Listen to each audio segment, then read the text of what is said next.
Padre Ivone Cassiano, sou da Arquidiocese da Paraíba, em João Pessoa, na paróquia de Santo Antônio de Lisboa, em Tambaú, ali vizinho ao mar. E muito me comove estar aqui, celebrando com o Padre Júlio, para dizer-lhe da estima, do amor e da consideração que tenho por ele.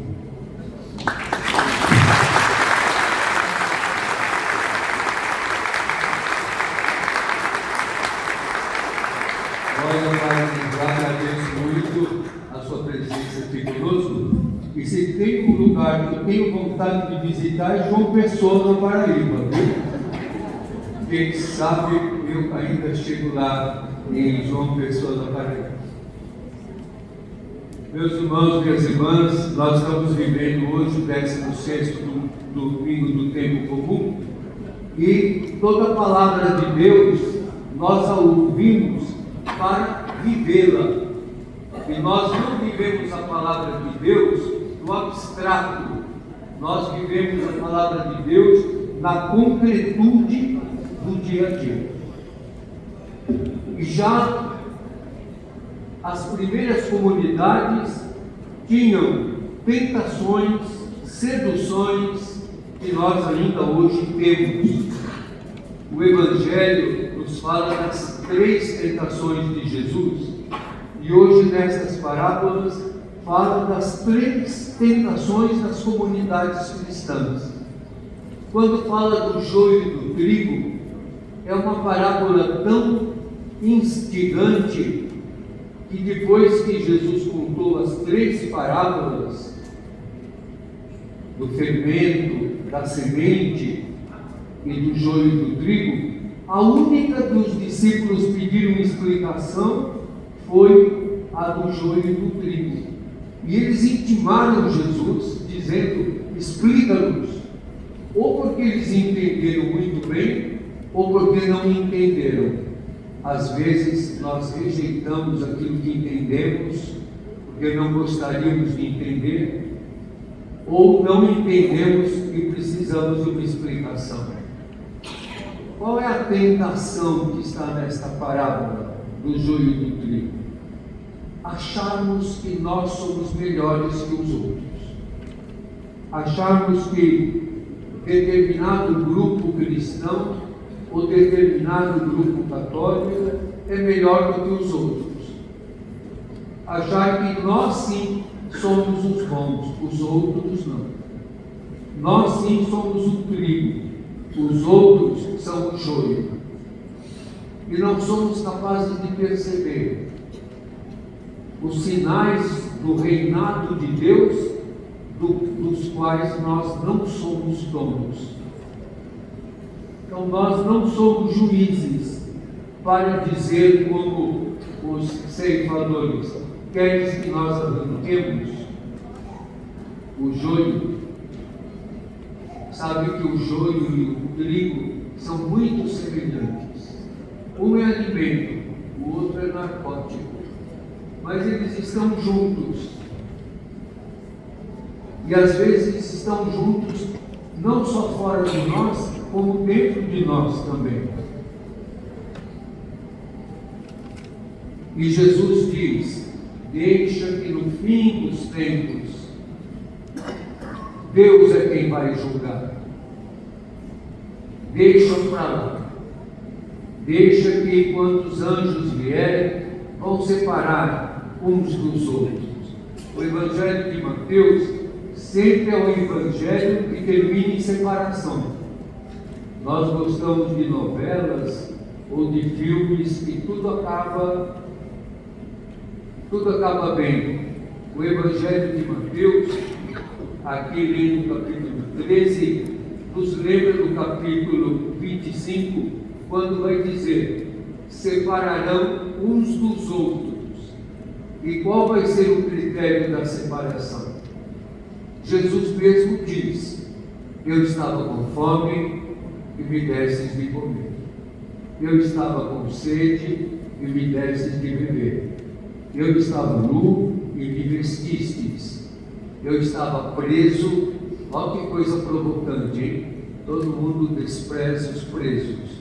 Eu estava preso e me visitastes. Eu era peregrino e me acolhestes. É isso que tem o joio e o trigo que vai fazer a separação no final. Só no momento final que Jesus vai dizer para uns: vinde benditos do meu Pai. E vai dizer para outros: afastai-vos de mim, porque eu estava com fome e não me destes de comer. Eu estava com sede e não me destes de beber. Esse é o critério da separação. E para superar essa tentação de uns se acharem melhores que os outros, e condenarem, e reprovarem, e quererem ferir, machucar, seja fisicamente, seja emocionalmente. E a outra tentação é querermos a grandeza, é querermos a hegemonia. São os grupos que ficam dizendo: eu sim, eu arrasto multidões, eu ganho muita fama, eu faço isso, eu faço aquilo. E Jesus vai dizer: o reinado de Deus é como uma semente microscópica, tão pequenina como a semente da mostarda, que cresce e se torna uma hortaliça, onde os pássaros fazem ninhos. De uma semente tão pequena é capaz de crescer a tentação de se achar melhor que os outros, a tentação da grandeza, da importância, de querer ser o mais forte. E a outra tentação, a tentação de querer dominar, de querer ter a força. Por isso Jesus diz: o reinado de Deus é como um fermento. Quando nós fazemos um bolo ou alguma coisa que vai fervendo, o fermento causa um efeito, mas desaparece.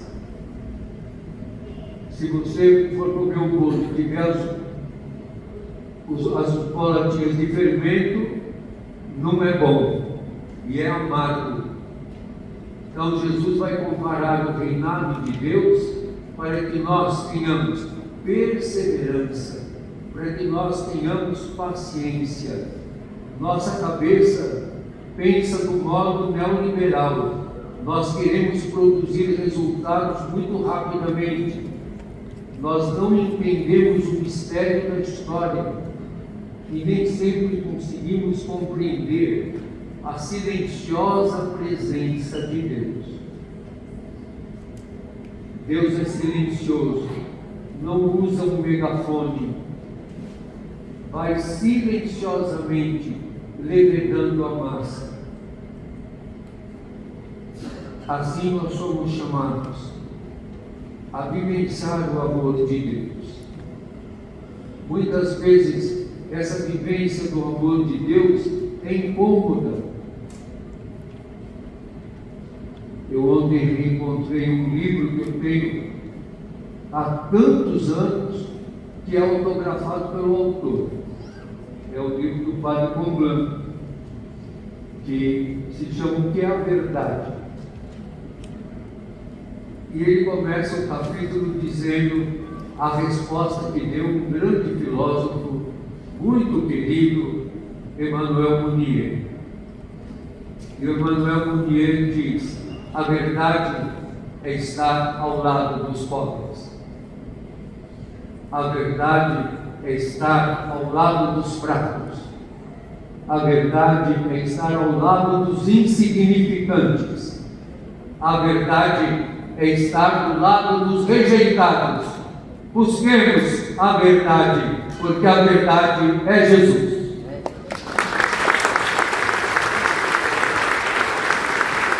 Confessemos a nossa fé. Creio em Deus Pai, todo